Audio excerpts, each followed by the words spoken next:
Technical programming চ্যানেলে আপনাকে স্বাগত। আজ আমাদের শেখানোর বিষয় হচ্ছে কিভাবে আমরা রেডিও বাটন ইউজ করব। তো এর আগের দিনের ভিডিওতেই আমরা চেকবক্স ইউজ করা শিখেছি, যেখানে আমরা একের বেশি জিনিসকে আমরা ক্লিক করতে পারতাম। কিন্তু কিছু কোশ্চেন এরকম আমাদের হয় যেখানে আমরা শুধুমাত্র একটাই টাইপের আমরা সিলেক্ট করতে পারি। সেই জিনিসগুলোকে আমরা তৈরি করব রেডিও বাটন করে। যেমন কি, যেমন যদি কেউ জিজ্ঞেস করে সিলেক্ট তোর কাস্ট, ঠিক আছে। এবার এটা তো অবশ্যই যে তোমার কাস্ট তো যে কোনো একটাই হবে, ঠিক আছে। তাহলে এই জিনিসটার জন্য আমরা চেকবক্স ইউজ করতে পারি না, কারণ কেউ যদি চেকবক্স আমরা দিয়ে ব্যবহার করি তাহলে কি হবে, কেউ একের বেশি কাস্ট সে ব্যবহার করতে পারবে। তো আমরা কিভাবে হচ্ছে রেডিও বাটন তৈরি করব, আমরা এখানে কি করব, কাস্টের নামটা লিখবো। যেমন ধরে নাও আমি একটা কাস্টের নাম লিখছি জেনারেল, লিখে দিলাম কাস্টের নামটা। এবার আমি ওর পাশে একটা রেডিও বাটন তৈরি করব। তাহলে এখানে আমাকে লিখতে হবে ইনপুট টাইপ।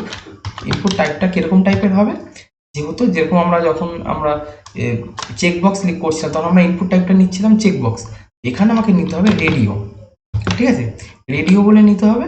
আর এখানে নামটা যেটা, নামেই হচ্ছে আসল কাজটা, কারণ নামটা আমাদেরকে, যেখানে আমরা চেকবক্সে নানান ধরনের নাম ব্যবহার করছিলাম, এখানে আমাকে একটাই ধরনের নাম ব্যবহার করতে হবে, ঠিক আছে। নইলে কি প্রবলেম হবে সেটা আমি দেখাবো লাস্টে। তো আগে আমি কি করে সঠিকভাবে প্রোগ্রামটা লিখি যাতে সঠিকভাবে রান করে যায়, তারপর আমি তার মধ্যে আরও আপডেট করে করে দেখাবো। তো জেনারেল হতে পারে, তারপর হচ্ছে এসসি হতে পারে, ঠিক আছে। আচ্ছা, এখানে ইনপুট টাইপটা পুরো কপি করে নিই আমি, কারণ বারবার লেখার কোনো মানে নেই, ভিডিও লেন্থ বাড়বে এতে। তো অবশ্যই ডেসক্রিপশানে লিঙ্ক দেখে নেবে, যেখানে আমি অনেকগুলো প্রোগ্রাম, আমি এরকম HTML এর অনেকগুলো প্রোগ্রাম করেছি। তো পুরো প্লেলিস্টটার লিঙ্ক আমি ডেসক্রিপশানে দিয়ে দেবো। অন্যান্য যেমন টেবিল কীভাবে তৈরি করতে হয়, রোজ প্যান কীভাবে ইউজ করে, সব আমি ভিডিওগুলো দিয়ে দেবো। তো অবশ্যই ওইগুলোকেও চেক আউট করো। তো আমি এরকম করে আমি 4টে বানিয়ে নিলাম। আচ্ছা, তার আগে এর মধ্যে আমি বিআর ইউজ করে নিচ্ছি, ঠিক আছে। আর এদিকে হচ্ছে SC ST OBC, ওবিসিও ব্যবহার করে নিলাম। আচ্ছা, তার মানে কী হবে, জেনারেল আসবে, তার পাশে একটা রেডিও বাটন দেবে, তারপর এসসি হবে, তার পাশেও একটা রেডিও বাটন। আর প্রত্যেকটা রেডিও বাটনের নাম কিন্তু এক, কাস্ট, ঠিক আছে। তাহলে এটাকে Ctrl+S দিয়ে সেভ করলাম। তারপর আমি এবার ফাইলটা ওপেন করি, 7.html আমি তৈরি করছি ফাইলটা। এ দেখো কি এসছে, সিলেক্ট ইউর কাস্ট, ঠিক আছে। এবার জেনারেল, SC ST OBC, এবার যে কোনো একজনের কাস্ট তো একটাই হবে। তো যদি সে জেনারেলে ক্লিক করে, তাছাড়াও যদি ও অন্য আরেকটা ক্লিক করতে যায়, দেখো তার আগেরগুলো উঠে যাচ্ছে। যে কোনো একটাই সে কাস্ট সিলেক্ট করতে পারবে। যেখানে চেকবক্সে কি হচ্ছিল, আমরা যত খুশি, যেরকম আমরা ল্যাঙ্গুয়েজের এক্সাম্পল দিয়ে করেছিলাম, সে যদি বাংলা জানে তার বাংলায় ক্লিক করবে, তাছাড়াও যদি ও হিন্দি বা ইংলিশ জানে সেখানেও ও ক্লিক করতে পারবে। কিন্তু এখানেও যে কোনো একটাই ইউজ করতে পারবে। এবার একটা কথা বলি, যে এখানে আমরা নামটা একই ব্যবহার করলাম কেন, যেখানে যখন আমরা চেকবক্স ব্যবহার করছিলাম নামটা আলাদা আলাদা দিচ্ছি।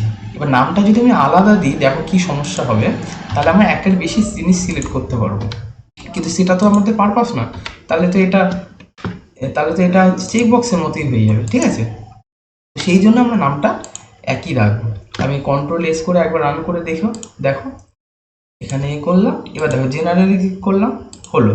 এছাড়াও এসসিতেও ক্লিক করছি, সিলেক্ট হয়ে যাচ্ছে, এসটিতেও হয়ে যাচ্ছে, ওবিসিতেও হয়ে যাচ্ছে। তো আমি তো এটা চাই না, সেই জন্য আমি কি করব, এখানে সবসময় একটাই নাম আমরা প্রেফার করব, নইলে এই রেডিও বাটনের কাজটা হবে না। এটা হচ্ছে একটা সঠিক কোড। আমি রান করে আরেকবার দেখিয়ে দিই, দেখে নাও। এবার তুমি যে কোনো একটাই তুমি ক্লিক করতে পারবে, ঠিক আছে। এবার এটা চাইলে তুমি পাশাপাশিও নিয়ে নিতে পারো, তার জন্য কিছুই না, জাস্ট হচ্ছে এই বিআরগুলো সরিয়ে দিতে হবে, তাহলে এগুলো হচ্ছে পাশাপাশি চলে আসবে। তো আমার মনে হয় আমি জিনিসটা বোঝাতে পেরেছি। যদি অসুবিধা হয় অবশ্যই আমাকে কমেন্ট সেকশনে জানিও। যদি কোডটার প্রয়োজন হয় অবশ্যই নিচে আমি ডিসক্রিপশানে আমি ইনস্টাগ্রামের লিঙ্ক দিয়ে দেবো, তো সেখানে গিয়ে আমাকে মেসেজ করো, আমি সঙ্গে সঙ্গে পুরো ফাইলটা বা কোডটা পাঠিয়ে দেবো। তো এইরকমভাবে আমাদের করতে হবে, ঠিক আছে। তো কোনো অসুবিধা নেই। আর একবার ভালো করে কোডটা দেখে নাও। অবশ্যই আমার HTML এর পুরো প্লেলিস্টটাকে চেক আউট করো, কীভাবে টেবিল তৈরি করতে হয়, কীভাবে ব্যাকগ্রাউন্ড কালার দিতে হয়, ফন্ট কালার ইউজ করতে হয়, সমস্ত জিনিস আমি সেখানে ব্যবহার করেছি।